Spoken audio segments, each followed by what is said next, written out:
Bienvenidos una vez más a El Magnánimo, donde la búsqueda de altos valores humanos y la virtud es una constante. En su Ética Nicomaqueo, Aristóteles, una gran obra, nos hace mención de una cuestión que es importante, la forma de expresión de las personas. En la antigua Grecia, pues, si bien es cierto, había una connotación más correcta de las personas y modos de expresión, pues ha cambiado más y se ha hecho mucho más grave, se pudiera decir, considerándolo como un problema.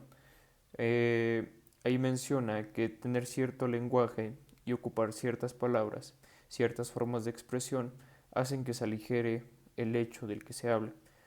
Y consecutivamente se aligera también si se hace el acto. Y si el acto se repite varias veces, entonces se hace un hábito o una costumbre.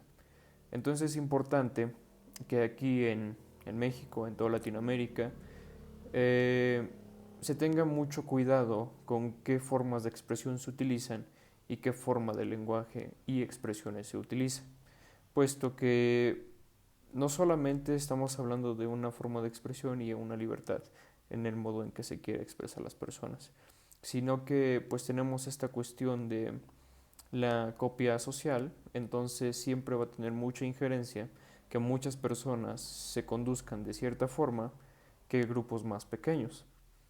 Esto evidentemente va haciendo que sea mucho más grande, mucho más extenso, un uso a lo mejor inadecuado o que abre pauta para ciertas acciones que no son tan adecuadas. Hay que tener mucho cuidado, sobre todo en los jóvenes, que aligeran absolutamente todo. Entonces, el hecho de ser más precavido, ser mucho más objetivo y mucho más correcto, pues es lo más viable.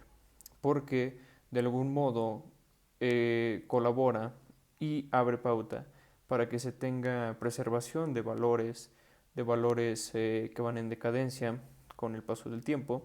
Entonces, pues, qué mejor que también en el lenguaje haya una correcta manifestación de los pensamientos de las personas, que al fin de cuentas es una extensión de la propia personalidad y no solamente, como dice la gran mayoría aquí en Latinoamérica, que pues es una capacidad de elección, ¿no?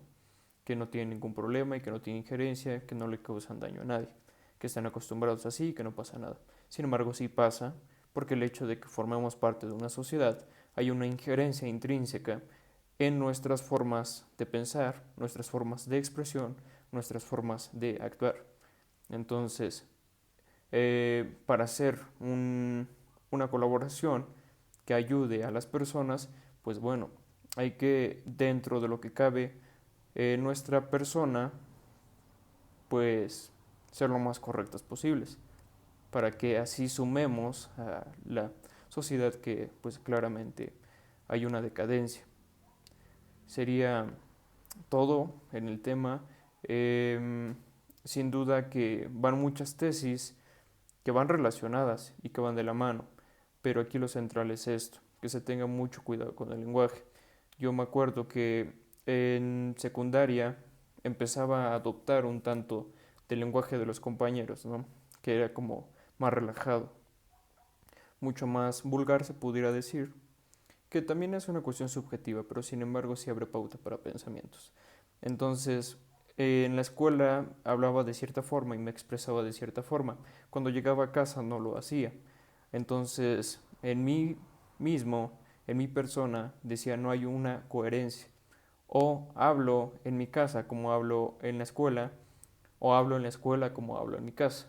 Yo creo que lo más correcto y lo más viable pues fue hablar en todas partes, no solamente en la escuela, como me conduzco en mi casa.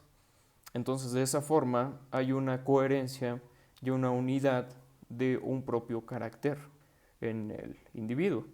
Entonces, pues bueno, si un jovencito de 11 o 12 años se pudo percatar de ello y pudo resolver un tanto esa situación y no dejarse influir por toda la copia social, pues bueno, qué mejor. Si lo pudo hacer un jovencito de 11 o 12 años, yo creo que personas de la misma edad y más adelante también lo pueden hacer, porque así colaboras un poco a la sociedad. Es todo y nos vemos hasta la próxima con el magnánimo.